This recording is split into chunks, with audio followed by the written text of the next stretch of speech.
Story तो छोटी सी है लेकिन बहुत ही नाइस स्टोरी है फ्रेंड्स। तमीज़ और इखलाक बच्चों में कैसे आती है?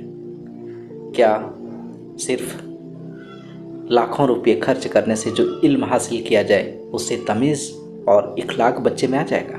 आइए इस स्टोरी को सुनते हैं। गांव के कुएं में 3 औरतें पानी भर रही थी। एक औरत का बेटा वहां से गुजरा। उसकी माँ बोली, वह देखो मेरा बेटा इंग्लिश मीडियम में है। थोड़ी देर बाद दूसरी औरत का लड़का गुजरा। उसकी माँ बोली, वह देखो मेरा बेटा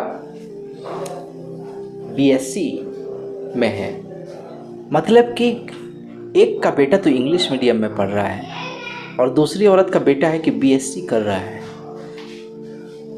इंग्लिश जो आजकल का लैंग्वेज होता है, मीडियम होता है इंग्लिश मीडियम में पढ़ने का, तो मतलब ये कि बच्चे को इंग्लिश मीडियम में पढ़ाइए तो ज़रूर, लेकिन इखलाक और तमीज़ भी सिखाइए। आइए देखते हैं स्टोरी को आगे।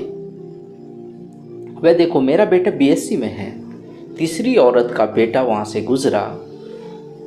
दूसरे बेटों की तरह उसने भी अपनी माँ को देखा। उन दोनों औरतों की बेटों ने भी पहले अपनी माँ को देखा था लेकिन कोई रिस्पांस नहीं किया, और माँ के पास आया। पानी से भरा घड़ा उठाकर उसने अपने कंधे पर रखा। इखलाक तो देखो इस बच्चे का। दूसरे हाथ से भरी हुई बाल्टी उठाई और माँ से बोला, चल माँ घर चल। उसकी माँ बोली, ये मेरा बेटा मदरसे में पढ़ता है। उसकी माँ के चेहरे की खुशी देखकर बाकी दोनों औरतों की नज़रें झुक गई। इस कहानी का मतलब सिर्फ ये है कि लाखों रुपए खर्च करके भी तमीज़ और इखलाक नहीं सीखे जा सकते।